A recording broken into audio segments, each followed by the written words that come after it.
Alright folks, today we're diving into an epic saga of highs and lows in the tech world, all centered around a brand that was once synonymous with mobile phones, Nokia. It's a fascinating case study, and I'm calling this episode, How Nokia Missed the Smartphone Train.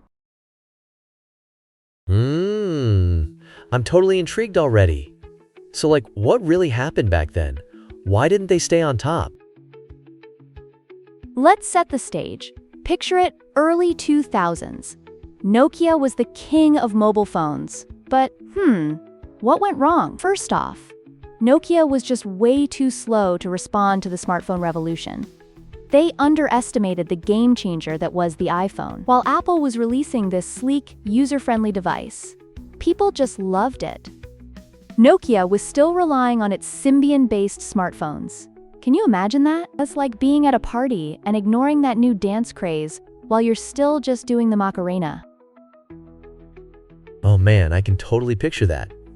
Was everyone just dancing while Nokia was stuck back in some 90s dance-off? How did they not see the iPhone coming? Exactly. It's like they were waiting for the DJ to play a different track. Not only that, but their operating system Symbian became outdated really fast. It was just too clunky for developers. Think about it. It's like trying to run a race in flip-flops.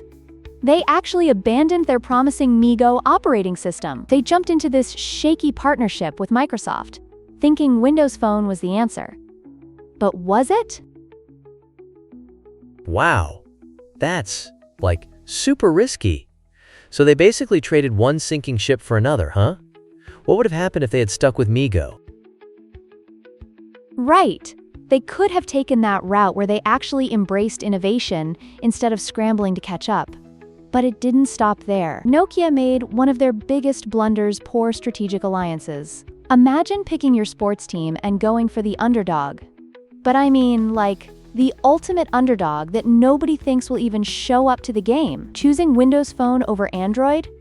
That limited their market share drastically and totally cut them off from a massive app ecosystem.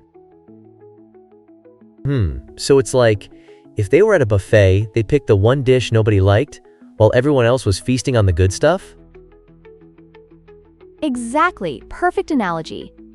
And about that buffet, Nokia failed to recognize the massive shift toward app ecosystems. Apple and Google thrive on their app stores, while Nokia's OV store floundered, like trying to sell ice to Eskimos. Their offerings just weren't appealing to developers, so their ecosystem was basically a ghost town. Ugh, that sounds painful to watch. So what you're saying is, they were like this quaint little farm, and all the cool kids were moving into the city with their high-rise apartments? Hot take. Yep, they clung so tightly to their hardware-centric image that they never pivoted. And let me tell you, competitive pressure from companies, especially the rise of those Chinese brands with their affordable and high-spec smartphones, was merciless. They left Nokia in the dust. Wow. It's like watching a slow-motion train wreck. So, if they had just realized software's significance sooner and adapted quickly, do you think they could have survived? Absolutely. Relying too much on their past strengths, legacy strengths, as they say, while failing to pivot paved their path to irrelevance. It's a cautionary tale for anyone in business. If you're not innovating and evolving, you might just find yourself dancing alone at that party.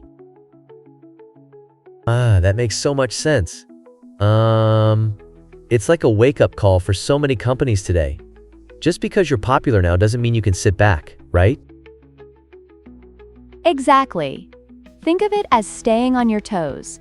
The tech landscape changes so rapidly, and businesses must adapt or risk becoming obsolete. Kind of like how some people still think they can use flip phones? Laughs. They'd struggle in our touchscreen world.